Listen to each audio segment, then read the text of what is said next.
paganism roughly? So generally when people think about dark magic practices, we usually think about like cursing or hexing or ritual death, blood magic. A lot of these things actually originated and came to be during the pagan period of humanity. And it's only after the incarnation of Christ that we see how people operated spiritually change. And with the incarnation of Christ, we see that humanity begins to turn inward and we begin to really individuate and really move away from sort of a more tribal, group-oriented existence into a real individualistic way of life. And civilization actually completely begins to change around the idea that we actually are all individuals and we should have a culture based in merit, and we should have an idea of natural law, and we should be working towards creating a kind of environment on earth as it is in heaven through creating a civilization and a culture that mirrors the laws in heaven. And so we start getting into, okay, now we can operate as a group still, we can have civilization, we can have culture, but we have to do that through an objective understanding of God. Now, during the pagan period, there was not an objective understanding of God. There was not this ability to scientifically look at the cosmos. We don't develop that kind of consciousness until after Christ, because consciousness is evolving in a distinct compounding pattern. So the biggest mistake that people make, and this applies to anthropologists, to, even New Age people, spiritual people, people who talk about history, is that the further you go back in time, the more different human consciousness and perception is. The further you go back in time, the more clairvoyant humanity is, and the more of a group consciousness and the more tribal humanity is. So when we look at the pagan period and the height of the pagan period, we're looking at a time in humanity where we were completely interconnected, completely tribal, and there was no concept of the individual. Okay, if there was leadership, if there was a shaman, if there was a priest king, if there was some kind of leader, that leader was not leading because they had individuated, and they were not leading from their own thoughts, their own mind, their own consciousness. The idea of the shaman leader or the chief or the priest king was that individual actually had an angel working through them. They were the sun hero, the sun initiate. They were a human being that had spiritual abilities, so that an angel was actually working through them, which gave them the capacity to lead. So during the pagan period, we actually don't see leadership from a human being that is from their own mind, from their own thought, operating as an individual and leading the herd. That is something that doesn't come about as a culture, on a large scale in society until after the incarnation of Christ, after the turning point of time, as Rudolf Steiner would say. So this is a really big contrast here. Think about this. For most of our existence, we actually operated in a tribal group soul way. We operated as though we were in an organism. So that everybody was interconnected in an organism and everybody sort of had their role, and there really was no individual necessarily higher or lower. There were just people who could interface with spirit and those who could not necessarily do that. But there wasn't this concept of leadership that we have today. And you can see that In the earlier period, we had intense spirituality, we had intense clairvoyance. We could see the spiritual world. All of the gods, the Greek gods, the pagan gods, those are angels and archangels. And we could see them. We could see them in the lightning. We could see them in the river. We could see them in the wind. We could see elemental beings with animals, with flowers, with plants. We could see the spiritual world. That's where all the fairy lore comes from. That's where all of the stories about little people and giants and all this stuff actually in part comes from, is that humanity lived in a very thinly veiled existence where the spirit world operated right along with us. And so we created rituals and culture around beings that we could actually see and know clairvoyantly. We were participating in nature and heaven as part of it. Not as individuals yet, but as a kind of group organism, as part of nature, as an intricate part of nature, as part of the organism of heaven, the earthly part of heaven, if you can grasp that. But then over time, what ends up happening is we get heavier and heavier and heavier, and we sort of get pulled more and more into materialism. Now, this prepares us to receive the Christ. This makes us more of an individual. We start looking at things more and more objectively, slowly over time, slowly with every generation. And we begin to lose our spiritual abilities. We begin to lose our clairvoyance. But as we lose our clairvoyance, we begin to gain our sort of independence from the group as well. We begin to consider who are we really? Who am I really? Who am I outside of the family? Who am I outside of the group? What is my talent? What is my purpose? What is my soul's calling? What is my unique relationship with God? What is my uniqueness? Where do I personally meet God? In myself. And so more and more now these questions are coming up and humanity begins to slowly separate. Some this happens a lot faster. And for some, this happens very, very slowly, and they're still very much needing to be part of that group, needing to be in a collective environment, needing to be part of that organism, as though a mother and child cannot separate from one another.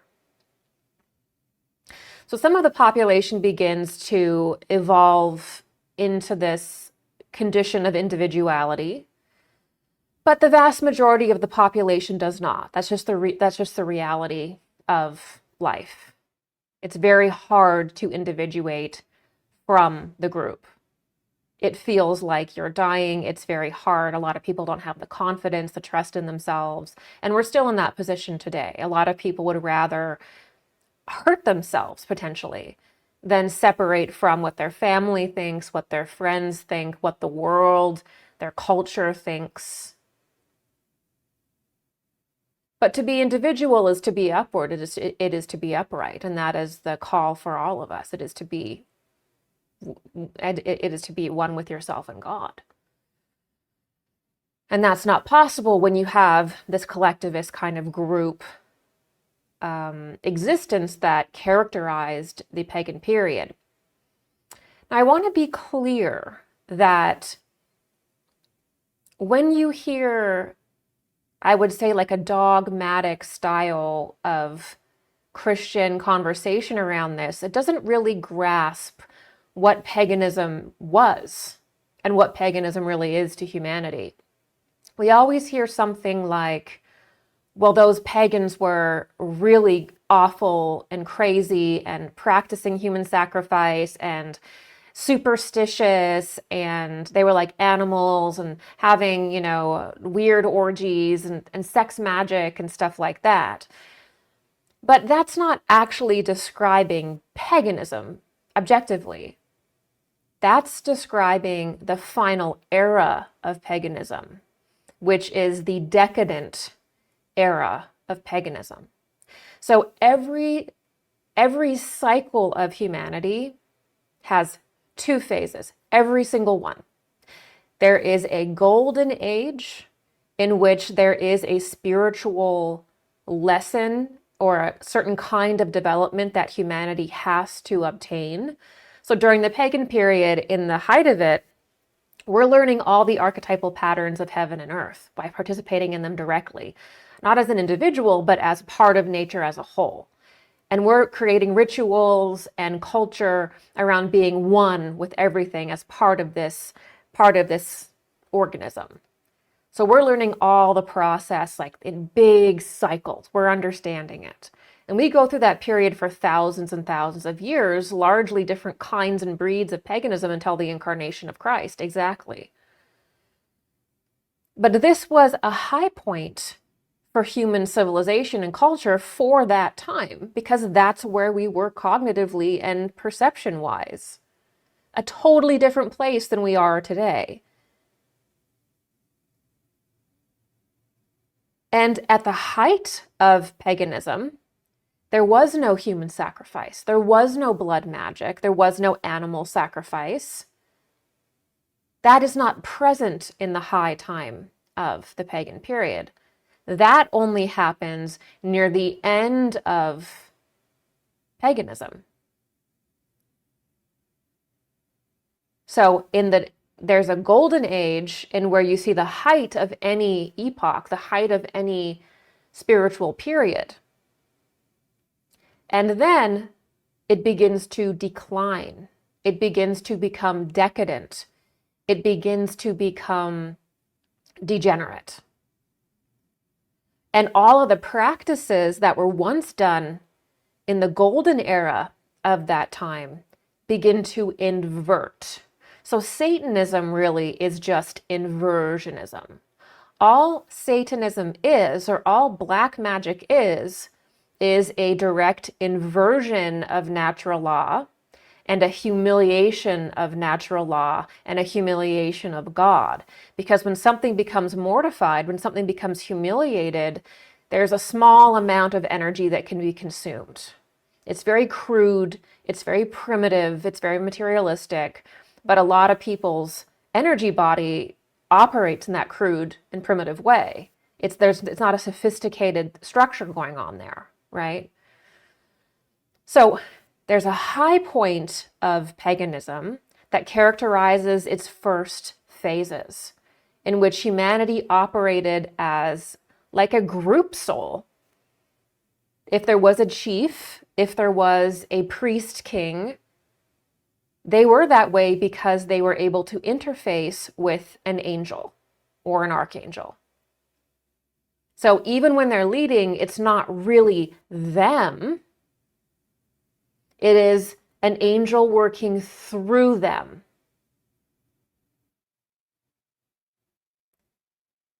So there is no individuality during this period as we understand it today.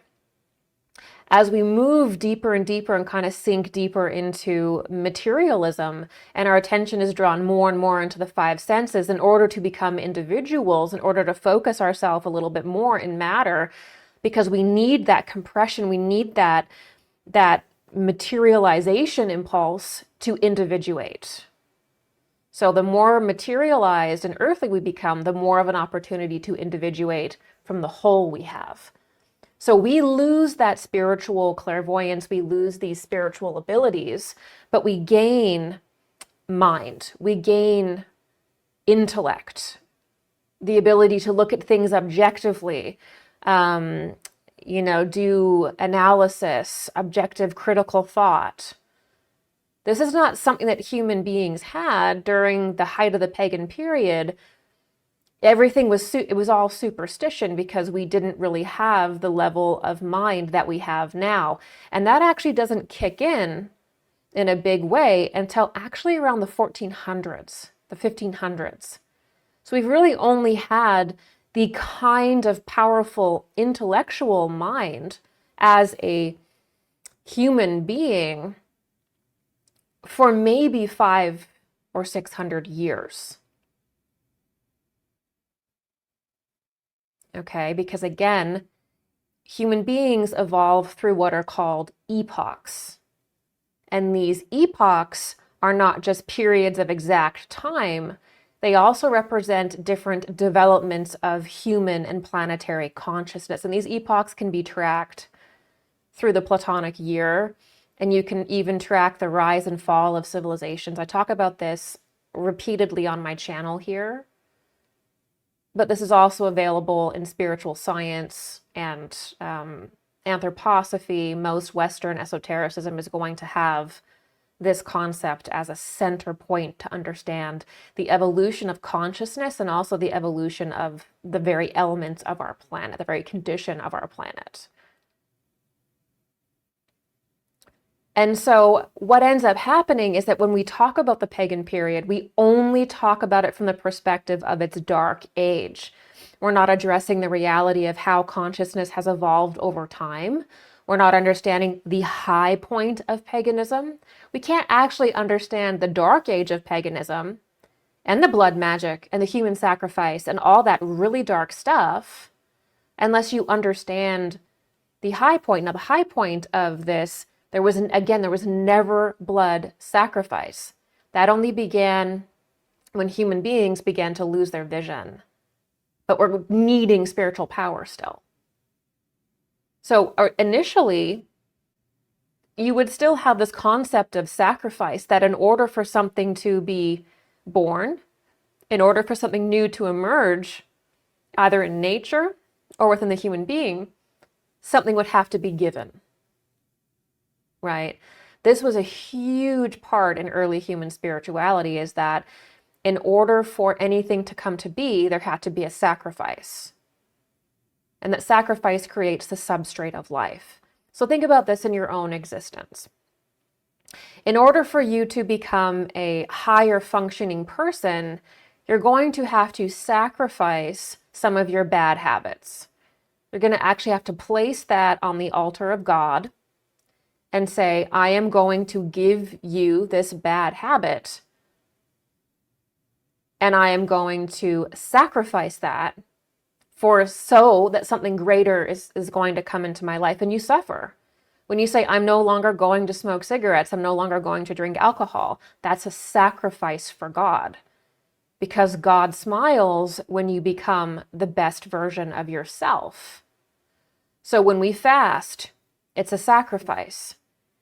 And as gestures, even when we didn't understand that necessarily during the pagan period, which we didn't necessarily understand that's more modern, we used to sacrifice incense smoke. The sacrifice was not blood in the early days of paganism. It was the smoke from your incense.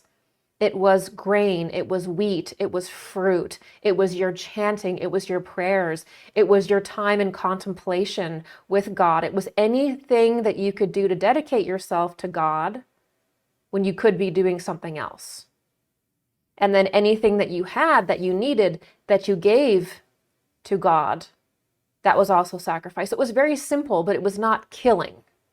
You were not killing an animal to build a temple or to manifest something in your life. You weren't killing a person to do divination rites. That is 100% degenerate, okay? There is no place for animal sacrifice, for human sacrifice, for blood sacrifice of any kind. It was never holy. It was never appropriate. And it should not be happening if you want a orderly and caring and compassionate, meaningful culture. So those things are not even really pagan, is what I'm trying to say. Is that's what happened when the pagan traditions inverted, and basically demonic entities and people became possessed and started doing really dark and degenerate things. So I want to make that clear.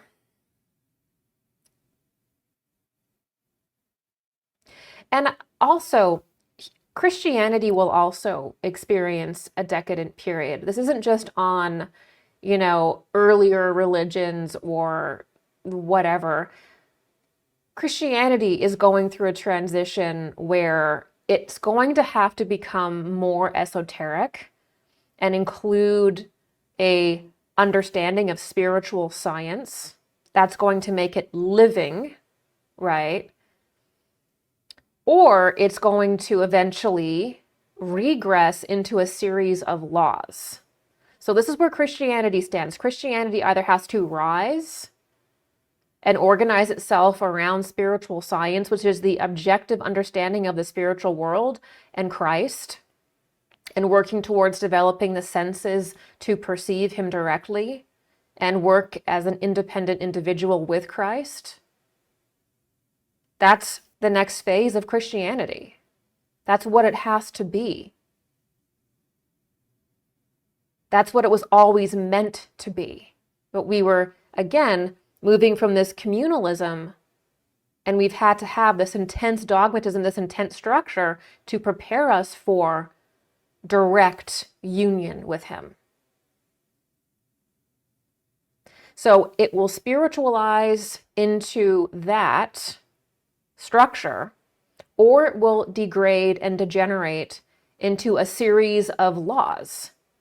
And a good sign of that always is that when people don't understand the resurrection, they don't think that Jesus actually lived, they don't think that he's a historical figure, they don't think the resurrection happened, they don't understand it, they can't describe it.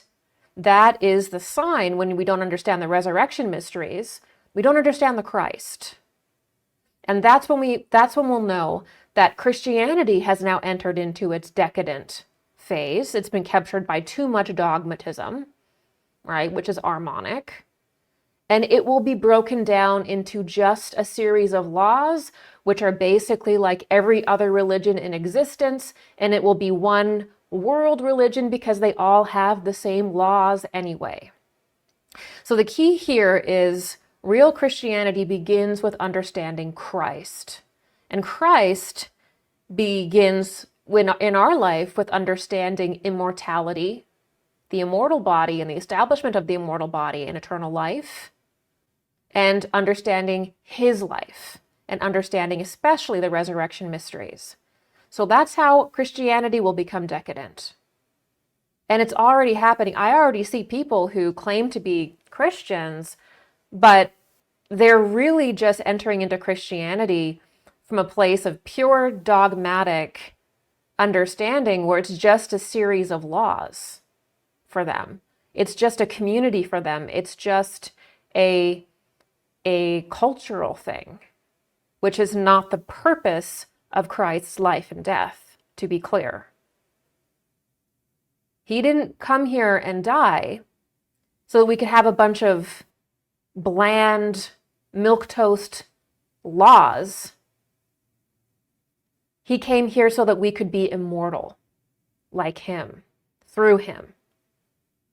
And that's going to take walking with the living Christ in us, which means directly being in union with him, which is the second coming. The second coming is his presence in you directly. His second coming is completely spiritual and personal for you. Okay, so that's the difference between paganism and the post-Christian period or the post-Christ period.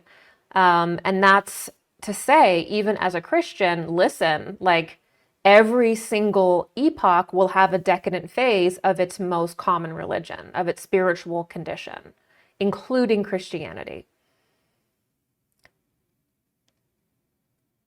And how it happens when you get the evolution of time as well, is that with every system evolving, so say you have like Hinduism, you have Buddhism, you have Taoism, and then you have other things going on, and then you have Christianity. There's nothing in the Western tradition there's nothing in the Western tradition and the Eastern there's nothing in the Eastern tradition that the West doesn't have. So when you have you have a direct evolution and continuum of spirituality, and then something new is added every time because consciousness is evolving. Does that make sense? So there's nothing in Eastern mysticism or Eastern religion as a science that doesn't exist as a concept in Western esotericism.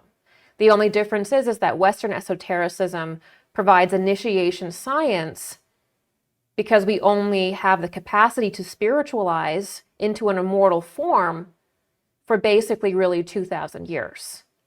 That wasn't available to every single person until then. So you get a continuation of the truths. Sometimes things will fall away because of the level of focus or whatever.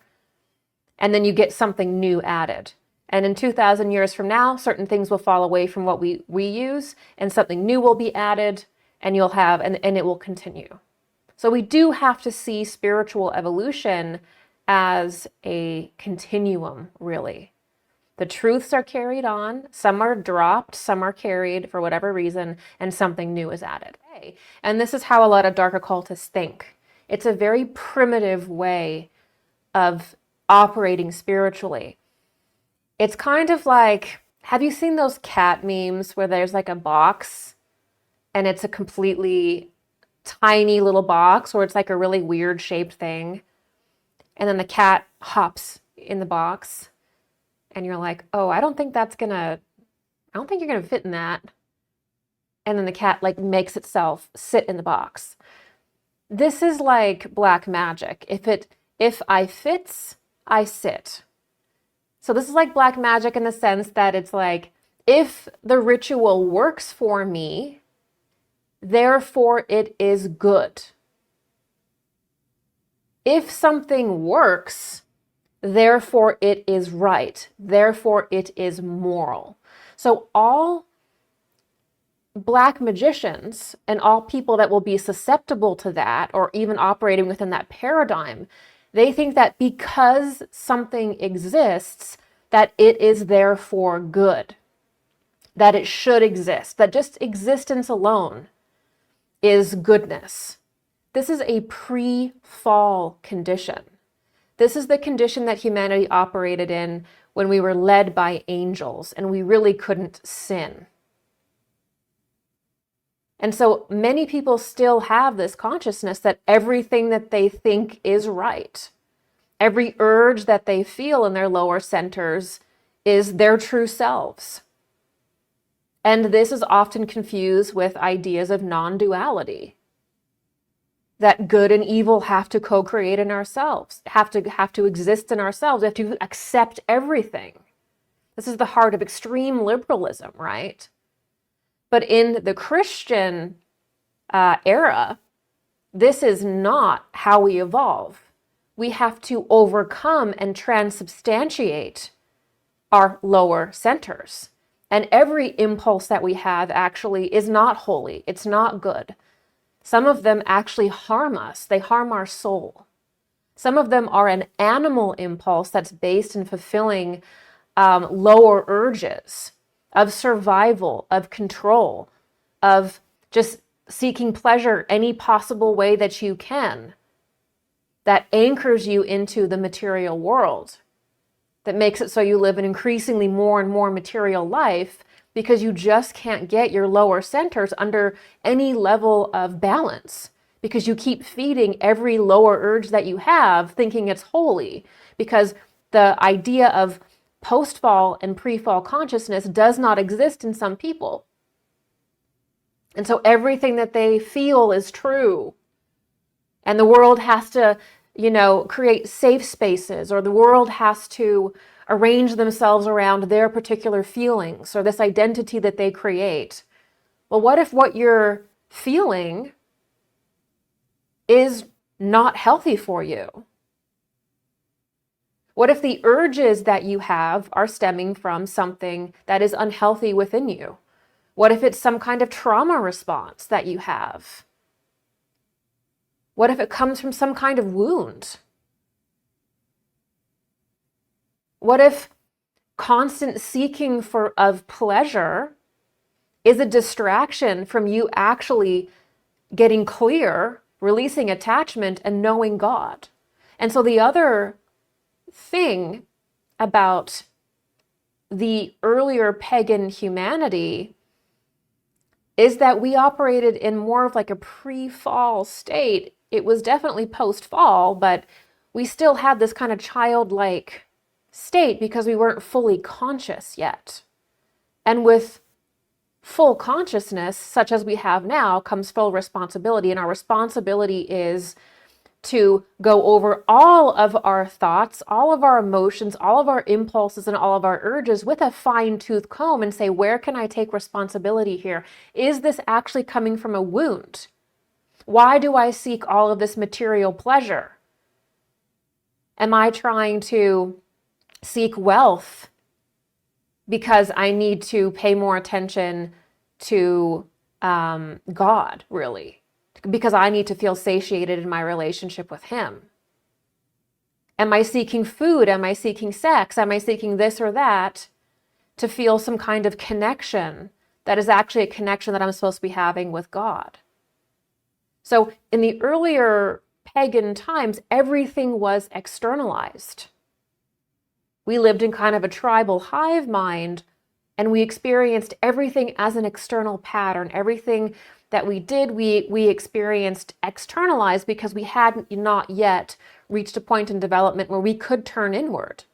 So a lot of people still operate in that earlier time from really thousands and thousands of years ago, where they're not individuated yet, and they're operating from total attachment, totally letting their lower centers control their life, control their identity. And that's not objectively the phase that we are in now. We are in a phase where we must purify our lower centers through fasting, through evaluating, through contemplation, through meditation, and harsh honesty. So this is the difference between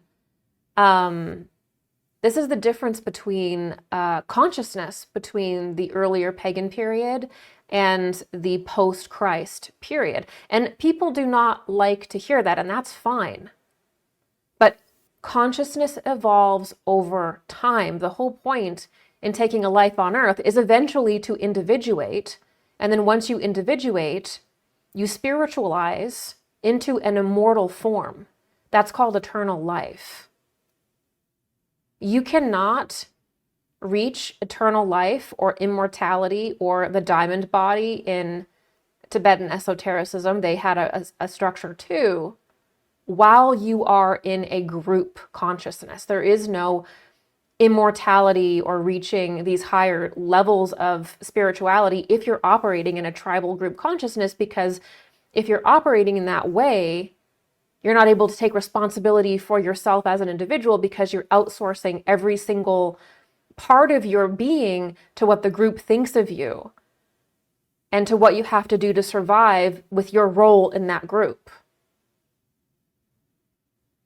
So your development depends on you evolving out of your tribal nature and into your individuality, becoming a real embodied individual, and spiritualizing from there through releasing all of your impulses that are animal impulses rather than higher impulses that come from your higher self in Christ.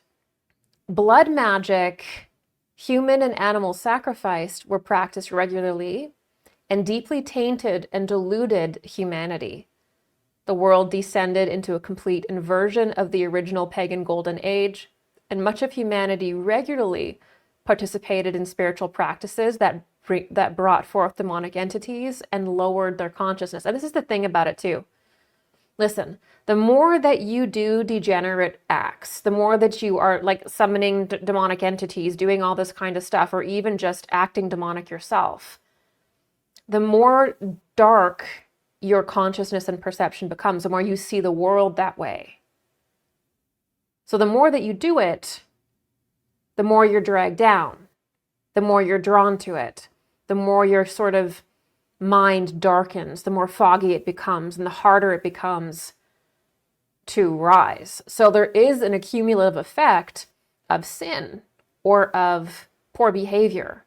If you keep doing it over and over and over again, it becomes more and more difficult to clearly perceive the spiritual world because your activities are immoral, or what you're doing is working against yourself and insulting your soul to such a degree that all has to be healed before you can truly go inward.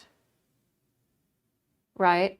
So the more people were doing blood sacrifice, the more people were doing all these really dark pagan rites, the harder and harder it became to really remember the high point of the culture that we fell from. And it was like it didn't exist over time. And that's why the incarnation of Christ is so important, is because it saved us from this incredibly troubling era of really demonic practices. So one of the reasons why people started to do blood sacrifice, because again, that really wasn't something that early pagans ever did. But the one thing that the very early humanity had was clairvoyance. And when humanity looked at their body with their clairvoyance, they didn't just see a physical body. They saw their spiritual bodies. They saw their astral body, their etheric body. They saw the Christ being. They saw angels. They saw the entire makeup of the spiritual world overlapping them and working with them in nature. They saw all of that. And deep within their body, flowing through their veins, they saw the force of life itself. They saw that flowing through their blood. So when human beings in the early pagan period would look at themselves, they didn't see a physical form. They saw their energy bodies. They saw especially blood flowing through their veins. And when they looked at their blood, they could see that what was in their blood was the same force of etheric energy, of life energy that lived in the sun, the same prana that lived and breathed in the sun, in the Christ, was in their blood. And they could see that. And so they knew that their blood was where their individuality was, where their I was. As Rudolf Steiner would say, your I, your true self, is in your blood. That's the place in the physical world where your highest self operates and is anchored. And it's not in your nose, it's not in your hair, it's not in your spleen, it's not even in your heart. Your I, your higher self, your true ego, the part of you that lives in union with Christ, that is your truest self, lives in your blood. And blood is a very special fluid. And so we could see this, we could see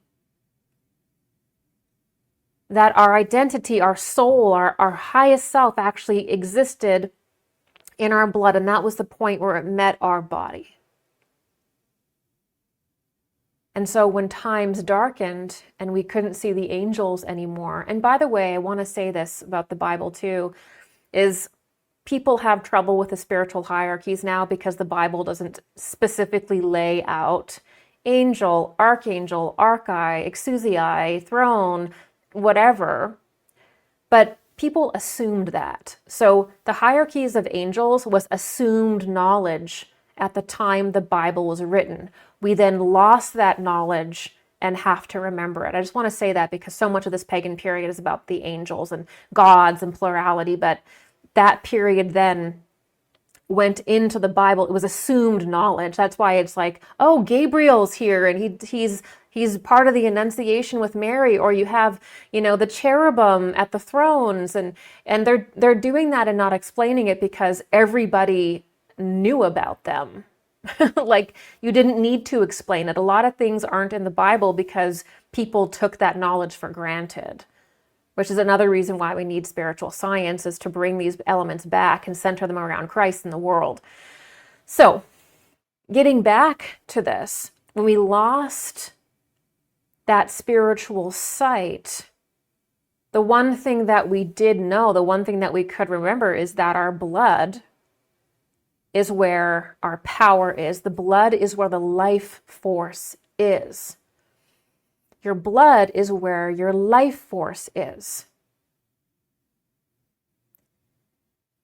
And so people, having lost the ability to see the angels as much, and the spiritual world is fading away, they began to experiment with offering to the earth, to the soil, the most powerful thing that they had. Because the angels had sacrificed themselves for humanity many times. And the great sun hero sacrificed himself every time the sun went down and rose again in the morning. And so humanity understood that you have to give something to receive something, and that every great angel and every sun hero and every great person that I knew gave something of themselves to connect with God. So why don't I give my most important thing? And then we'll be able to see spirit, we'll be able to interact with God. And so human beings started to spill blood. Animals and other people. And something different happened when they would spill their blood. When the blood would hit the soil and when they would kill. Is that all of these elementals would rise up and start to eat the life force in the blood. So they perform a sacrifice, and the blood would hit the soil, and then they could see, and then all these elementals would rise up and start to consume the blood, the life force in the blood, which causes decay. There's actually elemental beings that are called death elementals that are responsible for decay. They carry out the activity of decay. There's an elemental for every type of activity, okay? There are death elementals that are responsible for the transition of life into death. And this is entropy and decay. There are spiritual beings that all they do is carry out entropy and decay. They're not very pleasant to look at. And they realized that there was this transformation that happened when these elementals would show up, and when the elementals would show up, these entities would also show up. And they would appear in this feeding frenzy of the death process. So the death process is carried out by these elemental beings, which creates a kind of burn-off, a kind of haze, if you will, a kind of dark fog. And in it, these astral visions would appear, and power could be exchanged between the people who were offering the blood, which was to these entities sustenance. And they realized, oh wow, well, when we spill blood, these death elementals appear, and we can see astral visions in their process of decay. So when they're carrying out this alchemical process of decay, it's a transformational event, and in that, they can see spiritual visions. So as the portal of death opens, there's a kind of fog that can be tapped into, where there's a threshold that's crossed, and you can get into an altered state. So death can kind of create this altered state. But it's filled with the death elementals, and it's filled with beings from the world of death, from the lower astral plane, from the underworld, and from the subnatural world. And they started to realize the more that we do this, the more we can kind of ask for things, right? And they would get them, because all of these demonic entities have power in the material world. They don't really have a lot of power in the heavenly world per se. They have to work through man to get to that. But they have a lot of power in the material world, especially if there's mass possessions going on. And so people started to actually work with demonic entities, thinking that they were Michael, thinking that they were these higher angels, these higher entities, because they were trying to perform their classical rites and things like that to the angels, but they didn't realize that death and the spilling of blood is evil.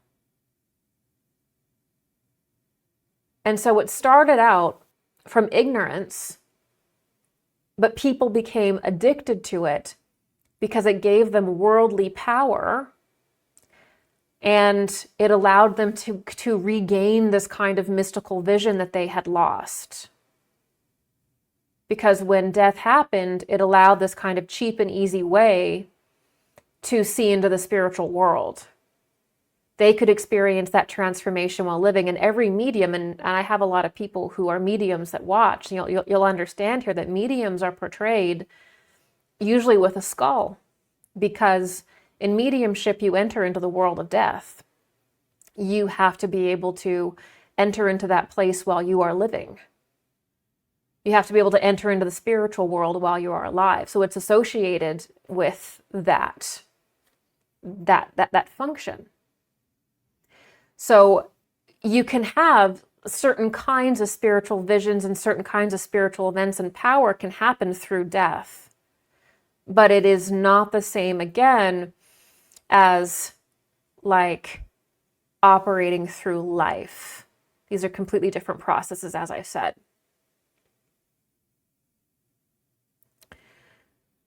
So when humanity could no longer see the spirit world, they sought more and more tangible and material processes to experience the spiritual world. So over time, you see rituals externalizing more and more and more. So in the early pagan period, they were just like part of nature, just taking place in natural processes. I offer you some grain. Here is some incense, and you were just part of it.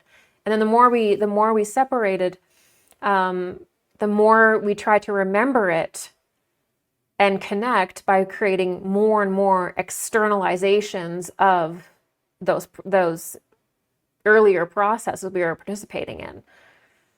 And it had to become more and more tangible and more material. So we kept externalizing ritual, externalizing natural processes and condensing them into rituals, more and more tangible things. And that's how we stayed connected with spirit. But then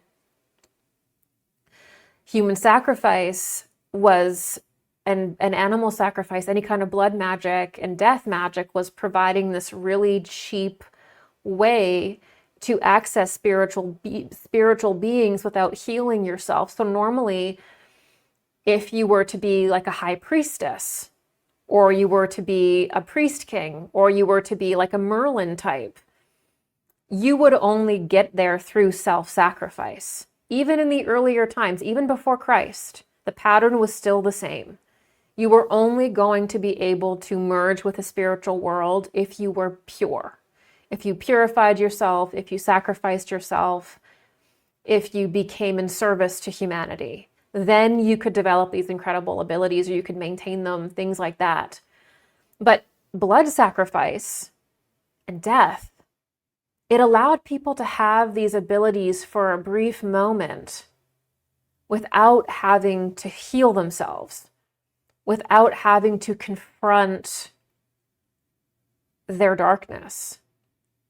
And so blood sacrifice and killing became a way for people who didn't want to do their inner work to get worldly power and have spiritual abilities that they would not have normally.